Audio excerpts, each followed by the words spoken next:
My name is Andrea Felicetti, and I'm a researcher at University of Padua, where I'm working on democracy, governance, innovation, as well as social movements.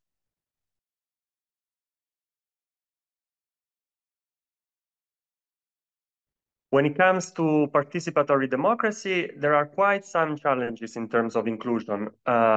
Most notably, we know that those who tend to participate are what we call the usual suspects. So people that really are interested in what's going on and want to contribute to the discussions. This is not necessarily bad. Actually, we need those people to push participation. However, we also need all the rest of the citizenry to participate for participation to be democratic.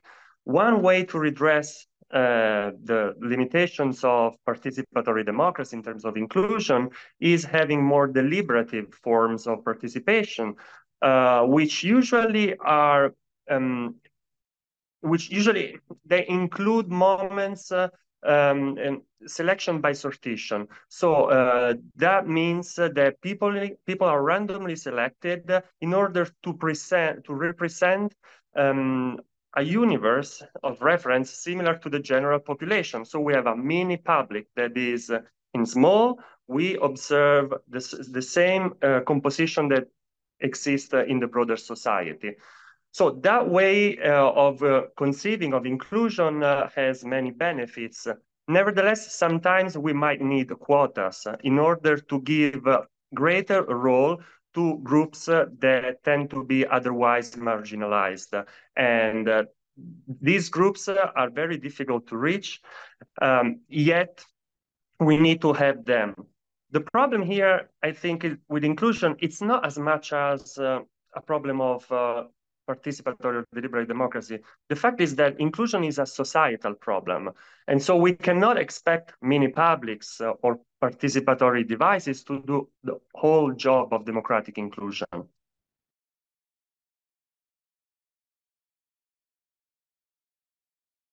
The issue of interest representation is a very important one. Traditionally, deliberative democracy has thought of interest as something to be kept as much as possible outside of deliberation. However, this has changed in the past decade or so. Now we think that interest should be part of deliberation itself. However, it should be argued that a certain interest is of general relevance for the public. So I cannot deliberate on the basis that I want something because it's good for me, and that's it. I should be able to explain how this relates to the broader society. So this is a way in which we come to include interest in public deliberation. However, there remains a problem. That is, many actors today are so structurally advantaged that they don't see the point in bringing their interests forward in the context of public deliberation. They can just bypass public deliberation and make sure they have it their own way outside the deliberative process. So these are very powerful actors that are beyond the reach of public deliberation. And I think this remains a problem today.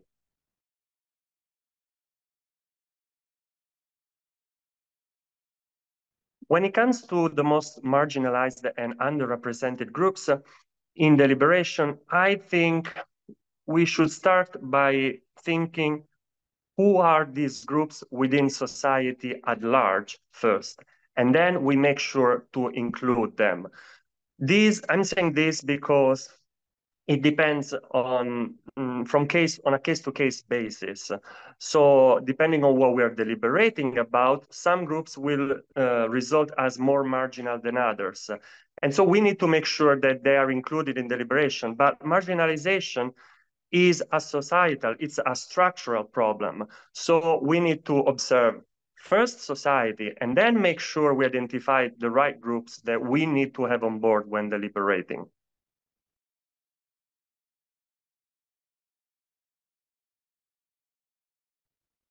Inclusivity is a challenge for societies at large. Mini publics can help, addressing this problem, but we should not expect them to do the whole job. One way for muni-publics to help addressing inclusion is to build synergies with other procedures, institutions, actors that are interested in promoting democratic inclusion.